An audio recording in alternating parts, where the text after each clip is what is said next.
Kasija, bilo sa brojem 4 sa Josipom Milovcem na samom startu.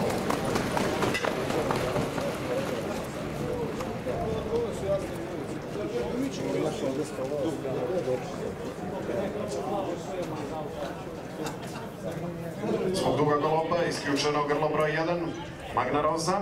Zbog dugog galopa isključeno grlo sa brojem 1, Magna Rosa.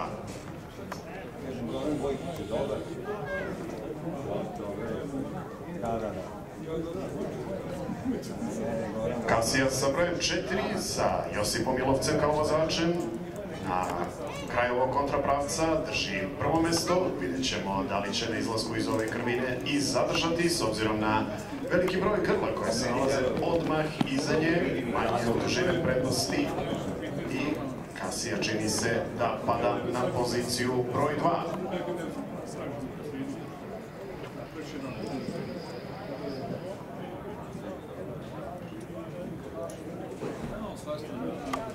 Na izlasku iz krivine Kim Kardashian sa Aleksandrom Žižom, grlo sa brojem 5, preuzima poziciju broj 1. Kasija na poziciji broj 2. Vidjet ćemo da li će uspjeti da povrati to prvo mesto. Ovde na pravcu se sada izjednačeni Kardashian i Kasija. Grlo sa brojem 2 i 8, Misterija Kaka i Darcy SG odmah iza njih na pozicijama 3 i 4. Kasija se vraća na poziciju broj 1.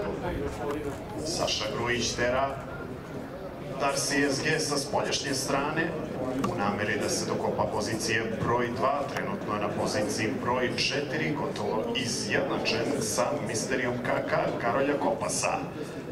Očekuje nas izuzetno zanimljiv i uzbudljiv kraj trke s obzirom na veliki broj grla koji konkurišu za prve 4 pozicije. Sada je na poziciji broj 3 Darcy SG sa Sašom Grujićem.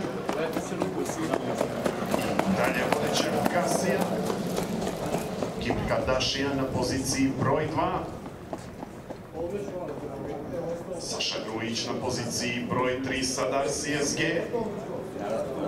Misterija KK sa Karoljem Kopasom na poziciji broj 4. Saša Grujić skroz sa spoljašnje strane na izlasku iz ove krivine dolazi do vodeće pozicije. Zvon označava završne metre druge trke današnjeg programa Fondacije Fashion Company za nagradni fond od 80.000 dinara. Ka pobedi Kasija.